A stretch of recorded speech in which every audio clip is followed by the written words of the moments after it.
Olá, você cocria com o seu paciente?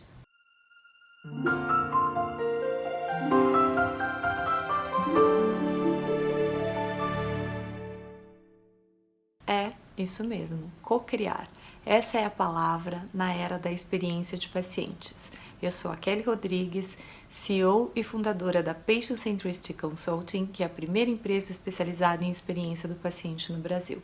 E hoje eu vou dar algumas dicas de como a gente consegue melhorar a nossa performance, a nossa reputação e como a gente consegue engajar os nossos pacientes, fazendo com que eles se tornem leais à sua instituição. É isso mesmo. Sabe aqueles pacientes mais difíceis, aqueles que reclamam muito, reclamam de qualquer coisa e que a gente acaba às vezes nem dando atenção para esse paciente ou para esse cliente, porque a gente acha que ele é assim mesmo, ele está reclamando. Você sabia que 5%, só 5% da memória de uma experiência é racional e 95% é emoção? Não existe nenhum serviço na face da Terra onde a emoção esteja mais presente do que na área de saúde, ou principalmente quando a gente sente que está faltando saúde. Então, os pacientes não estão no seu estado normal.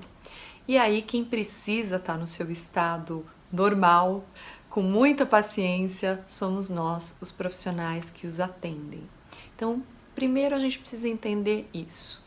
A partir do momento que a gente entende isso, a gente começa a ter mais empatia pelas pessoas, empatia pelos pacientes e pelos familiares. E aí a gente acaba dando um desconto naquelas coisas todas que a gente acaba ficando, às vezes, um pouco bravo no dia a dia. Mas, voltando à questão do cocriar, isso é muito importante. Aqueles pacientes que são mais desafiadores são aqueles que a gente precisa convidar para cocriar com a gente.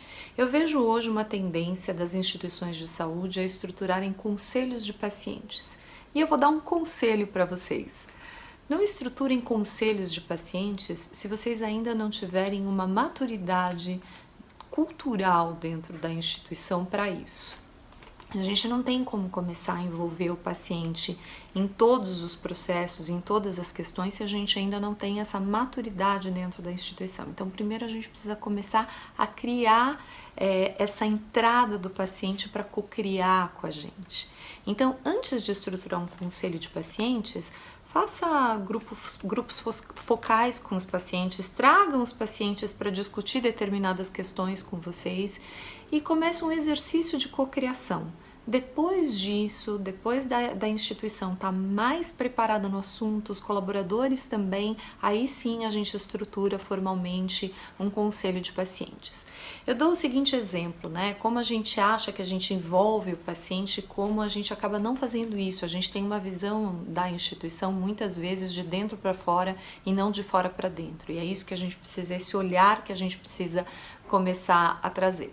Eu sempre dou o exemplo do termo de consentimento, né? Quando a gente vai fazer um procedimento ou uma cirurgia, como paciente, como usuário, a gente tem que assinar um termo de consentimento.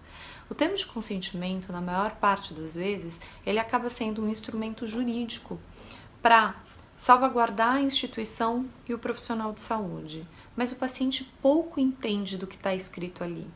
Ele às vezes tem acesso ao termo de consentimento no momento que ele vai fazer um procedimento. Então, primeiro ele não entende, segundo está no momento errado. Então é aqui que a gente precisa começar a cocriar com o paciente. Traga o paciente, pergunta para ele o que ele entendeu daquilo, discuta num grupo como a gente pode fazer de forma diferente. São essas pequenas atitudes e ações que a gente vai conseguir transformar a instituição e fazer com que os profissionais, com que os pacientes procurem a sua instituição pelo que ela verdadeiramente representa. E a gente pode fazer isso de forma proativa, antes que isso seja realmente algo que tenha uma exigência maior. Por exemplo, nos Estados Unidos existe já toda uma forma de remuneração para a experiência do paciente, toda uma forma de métricas e de ferramentas para olhar a experiência do paciente. Essas informações elas estão disponíveis o tempo todo para os pacientes e para os consumidores. E nos Estados Unidos, 41% dos pacientes escolhem uma instituição de saúde em virtude da experiência do paciente. Então pense nisso e tenha uma atitude proativa, não espere que isso seja cobrado para que você tenha que fazer. Então tente melhorar a performance da sua instituição e a reputação que ela tem perante as pessoas, perante os pacientes, em virtude do que você realmente oferece. Se você quer saber um pouco mais, acesse o nosso link, a gente tem vários materiais gratuitos para te ajudar a melhorar a experiência do paciente e eu também te convido a fazer o nosso curso à distância. Serão 4 horas que vocês vão ganhar muito, em muito tempo dentro da sua instituição. Te espero!